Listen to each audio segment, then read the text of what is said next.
आई आज काय बनवतेस? आज मी रव्याची चकली बनवणार आहे.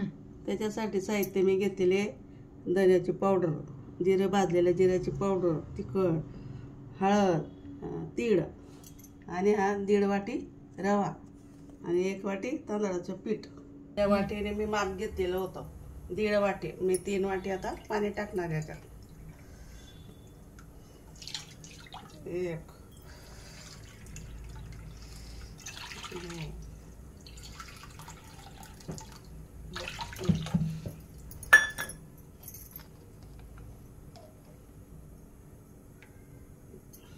हे तूप टाकणार मी याच्यात.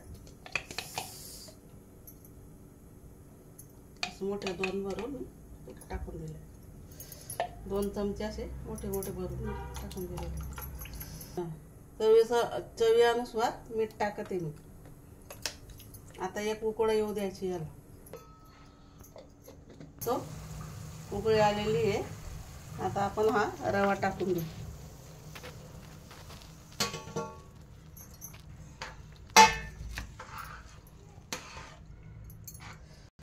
आता रवा चांगला मी मिक्स करून घेतला. गिठोळ्या पण मी मोडून घेतलेला. आता मी एक बंद करते आणि एक वाफ घेते याला. आता झालेलं आहे. आता मी याच्यात काढून घेते. थोडं कोमट होऊ देते मग मळणार आहे.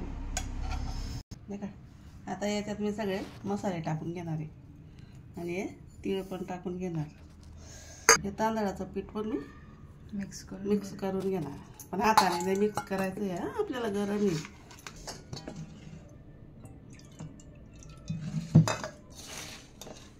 आता याला चांगलं मळून घ्यायचं आहे.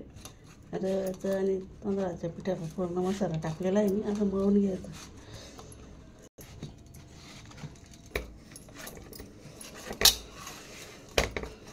याला पाणी पण नाही लागलं. थोडंफार लावायचं. जेव्हा हे आपल्याला गरज भासणार तेव्हा पाणी लावायचं.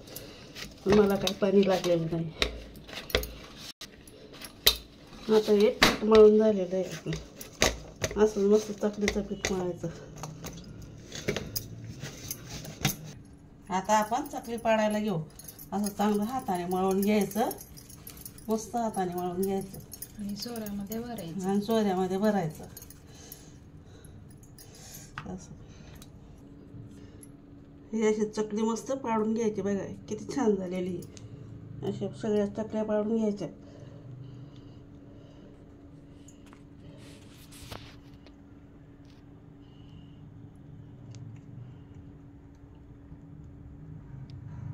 आता मी सगळ्या चकल्या पाडून घेणार.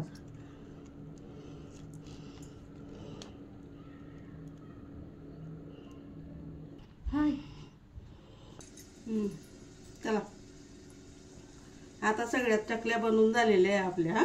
आता आपण तळून घेऊ. तेल पण गरम झालेलं आहे आपलं. आता आपण एक एक चकली अशी जाग्यात असं करायचं आणि टाकायचं. चला आता अशा प्रकारे आपण सगळ्या चकल्या तळून घेणार.